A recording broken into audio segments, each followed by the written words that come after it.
So the new mini-set's been out for 1 day now. I'm gonna go over the standout decks so far. Please do keep in mind that, you know, there's no real meta yet. It's still unstable, so careful crafting anything, please. Wait for the meta to stabilize. So first we got Bunny Hopper hitting rank 1 legend with this Paladin deck. Now you're probably gonna be seeing a lot of this Paladin deck. It is just, I think it might end up being a problem, but maybe, you know, maybe the meta will figure it out. Maybe all you need in order to deal with Jailer is like a Twisting Nether or a Whirlpool or something. So this deck kind of might confuse you. Maybe you're like, why is there Reno Jackson? There's a bunch of duplicates. Why is there Countess? It's not even pure. Why is there Jailer? Well, we end up just having a beautiful, you know, Paladin curve here. All the good Paladin cards, lots of draw, lots of generation, lots of removal, equality, city tax. We have Theatar to yoink stuff. But the whole premise here is we have this one card called Order in the Court, which I think maybe should not have been printed, or maybe the real culprit is the Jailer. But I digress. You use Order in the Court. It's gonna order your deck, so you draw Jailer. And then shortly after that, you're gonna draw Cariel.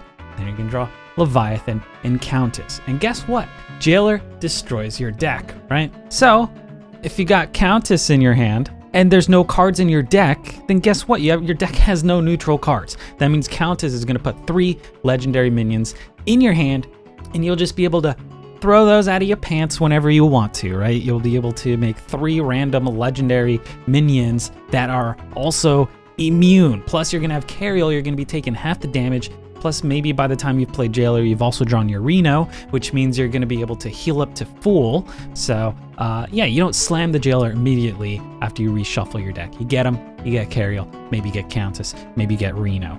You're taking half the damage, you play the Jailer, you take a little bit more damage, and then you heal back up to full with Reno. You create 3 random legendaries, and this deck is, this might be the best Paladin deck. Is it the real deal?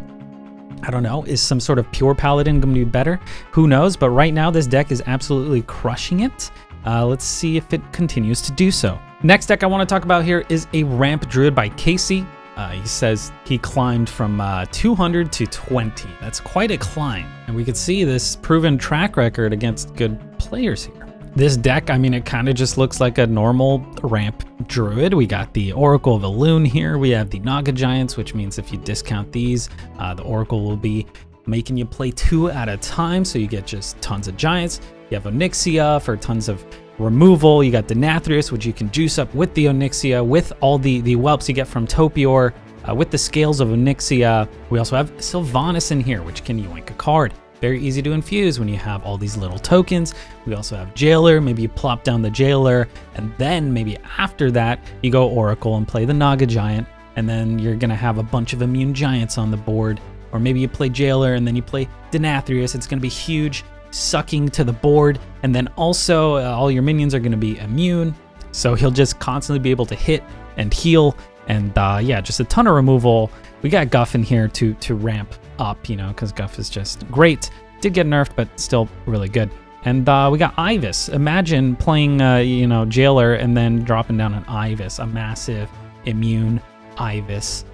Could be pretty crazy. I've not seen a lot of Druid personally, but this deck did well, and I think it'll probably continue to do well.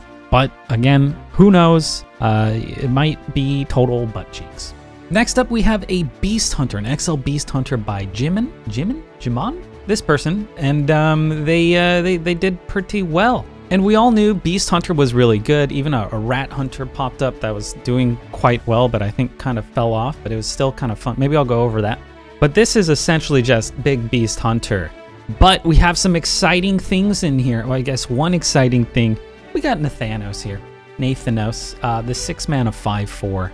Battlecry, discover friendly Death Rattle minion that died this game, trigger and gain its Death Rattle. Seems pretty okay. Maybe use it on the Rat King, or maybe use it on the Mountain Bear. Who really knows? Maybe use it on a Saber, or the Sunken Saber. Really, the possibilities are endless. Well, they're quite limited, but you know what I mean. We don't really have any other new cards here unless my eyes deceive me. It's basically just a Big Beast Hunter. Big Beast Hunter has just always been solid. I went over a list, I think it was yesterday, that seemed like it might be pretty cool and had a bunch more new stuff, but this one, this is probably just a little bit more refined. Probably going to be the way to go. So if you have a Beast Hunter and you're trying to figure out what to play in this mini set, it might just actually end up being Beast Hunter with Nathan. Or honestly, you could probably drop Nathan if you don't have the mini set and just play the old list, and you'll probably just do fine. If you have Eichmann, maybe drop Nathan for Eichmann or something. I don't know. Hunter's good. I think Hunter will continue to be good. So next up, this one's a little hard to see because there's no tweet, but this is Pheno experimenting with a lot of things and then just finding a bunch of success with this Demon Hunter list, which I've also seen other people have success with. I don't know who created it, but let's just go ahead and say Pheno did. This is just another relic Demon Hunter. Now, mini sets don't add too much variety generally. I mean, we're running a couple cards here in this, and that's enough to spice it up, I would say. We're running Prosecutor, Melanthrix, Meltranix?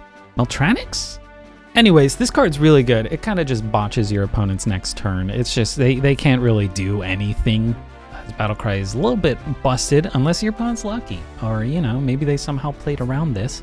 And then we also have Jailer in here because you just slam down Jailer, and then maybe your little relics, where are they?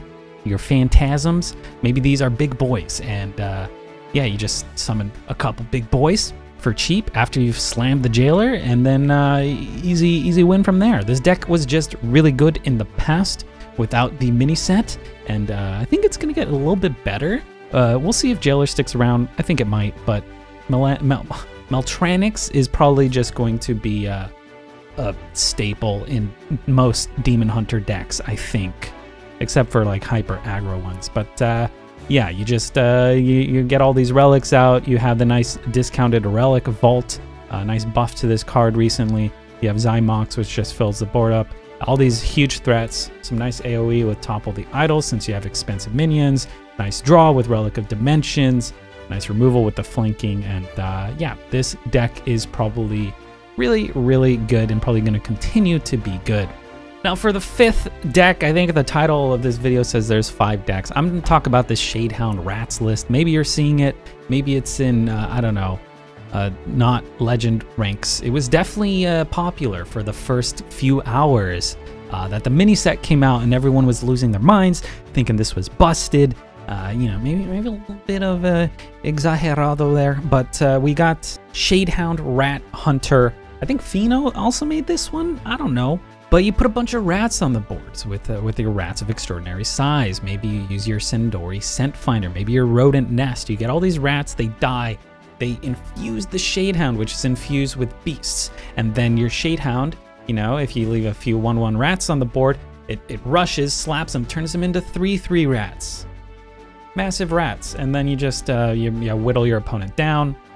It's just, it's really scary seeing a board of huge rats on turn 5, you know. Kind of difficult to deal with for most classes. Then we also have Sylvanas in here to yoink something. So this was kind of a cool new archetype that emerged. Most of the other archetypes have kind of been around and they just shoe in a new sort of card from the mini set to make it a little bit better, but this was like a new archetype. So I thought this was really cool. If you want to mess around with something a little bit different, something fresh, this might be the way to go. But yeah, I think that's about it. I hope you guys enjoyed this video. I hope you guys are enjoying the mini set. I think it's quite flavorful so far. I'm worried about the Jailer, but maybe that can be countered by like twisting nethers and whirlpools and whatnot. We will have to see how it develops, but it's definitely shook things up. I think recently, Renathal really shook up the meta. Jailer seems to be really shaking up the meta. I really like the current design team. We did have one rough patch. That's funny, rough patch. It's like, it was a rough patch, but also not the best patch. You know what I mean? Anyways, we had that one rough patch, but I think they got it under control. So having a really good time here personally. Let me know your guys' thoughts in the comments below. If you liked the video, don't forget to like the video and subscribe. And I love you guys. I'll see you next time. Good luck on ladder and stay hydrated.